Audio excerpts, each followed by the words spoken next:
1978 తర్వాత ఇన్నాళ్లకు పులివెందులలో భారత రాజ్యాంగం గెలిచిందని టీడీపీ నియోజకవర్గ ఇన్ఛార్జ్ బీటెక్ రవి అన్నారు. పులివెందుల నియోజకవర్గంలో సాగునీటి సంఘాల ఎన్నికలు ఏకగ్రీవమయ్యాయి.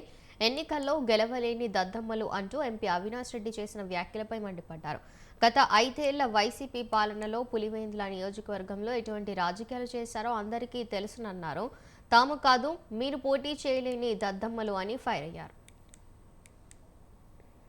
అవినాష్ రెడ్డి గారు అంతా కూడా ఏడుపుకుంటి మాటలు, ఏదో ఇట్లా చేసేదానికి ఇదంతా మళ్ళీ ఎలక్షన్ ఎందుకు పెట్టాలా, ఎలక్షన్లో గెలవలేని దద్దమ్మలు, అది ఇదని ఏమేమో మాట్లాడినాడు. అసలు ఫస్ట్ ఆయన ఇక్కడ ఏదన్నా జరిగితే జగన్ రెడ్డి ప్రజాస్వామ్యము ఏదన్నా ఇబ్బంది పడిందనే, మామూలు ప్రజాస్వామ్యం ఇబ్బంది పడిందనే.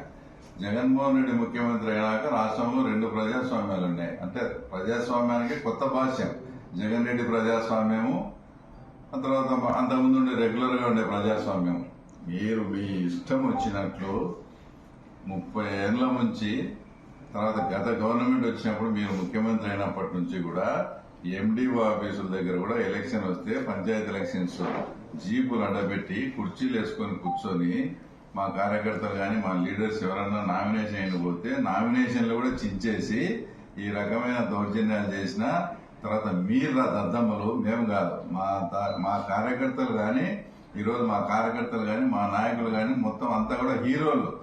ఏ ఒక్కరు కూడా వైసీపీకి చెందినోడు ఎంఆర్ఓ ఆఫీస్ కాడికి పోయి మేము ట్యాక్స్ కట్టుకోవాలని కానీ మేము నామినేషన్ వేయాలని కానీ ఒక్క